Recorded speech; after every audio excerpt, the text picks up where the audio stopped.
திருப்பத்தூர் அருள்மிகு முத்துமாரியம்மன் கோயிலில் கரக உற்சவ பால்குட விழா நடைபெற்றது. சிவகங்கை மாவட்டம் திருப்பத்தூர் இடையர் தெருவில் அமைந்துள்ள அருள்மிகு ஸ்ரீ முத்துமாரியம்மன் திருக்கோயிலில் கரக உற்சவ விழா விமர்சையாக நடைபெற்றது. விழாவானது கடந்த 18ஆம் தேதி செவ்வாய்க்கிழமை காப்பு கட்டப்பட்டு தொடங்கியது. அன்றிலிருந்து இப்பகுதி மக்கள் மற்றும் காப்பு கட்டியவர்கள் விரதமிருந்து தினமும் கோயிலில் வழிபாடு செய்தும் இரவில் கும்மி கொட்டியும் வந்தனர்.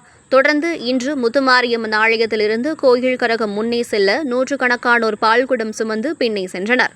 பால்குடமானது தேரோடும் வீதி, அஞ்சலக வீதி, மதுரை ரோடு, 4 ரோடு வழியாக மீண்டும் கோயிலை வந்தடைந்தது. பின்பு பக்தர்கள் சுமந்து வந்த பாலால் முத்துமாரி அம்மனுக்கு அபிஷேகம் நடைபெற்றது. தொடர்ந்து சர்வ அலங்காரத்தில் எழுந்தருளி பக்தர்களுக்கு காட்சி தந்த அம்மனுக்கு தீபாராதனை நடைபெற்றது. பின்பு மாலை பூத்தொட்டு எடுக்கும் நிகழ்ச்சியும் நடைபெற்றது. இதேபோன்று தென்மாப்பட்டு ஸ்ரீ அக்கசாலை விநாயகர் கோயிலில் இருந்து பால்குடம் புறப்பட்டு ஸ்ரீ பூமாயி அம்மன் கோவிலுக்கு வந்தடைந்தது. அங்கு பாலாபிஷேகம் நடைபெற்று தீபாராதனை காட்டப்பட்டது. இரவு முளைப்பாறை எடுத்து ஊர் சவுக்கையில் வைத்து கும்மி கொட்டும் நிகழ்வும் நடைபெறும். தொடர்ந்து காலை அக்கசாலை விநாயகர் கோயிலிலிருந்து பூமாமி அம்மன் கோயிலுக்கு முளைப்பாறை சுமந்து வந்து வழிபாடு செய்வர். விழா ஏற்பாடுகளை விழா குழுவினர் செய்திருந்தனர்.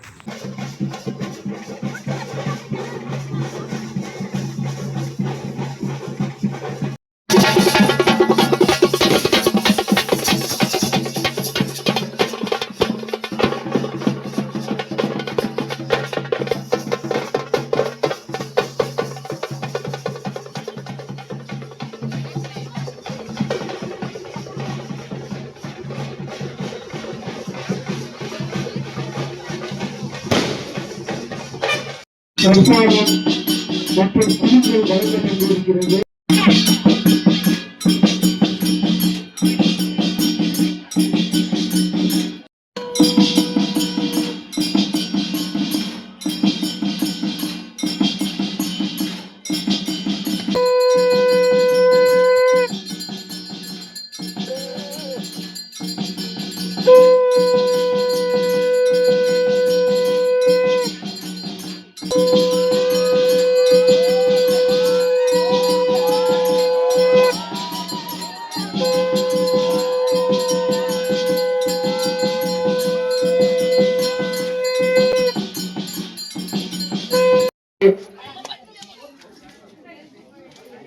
கரிக்காடத்துறை ரைஸ் மில்லு, பரமேஸ்வரி யோகா, சங்கீதா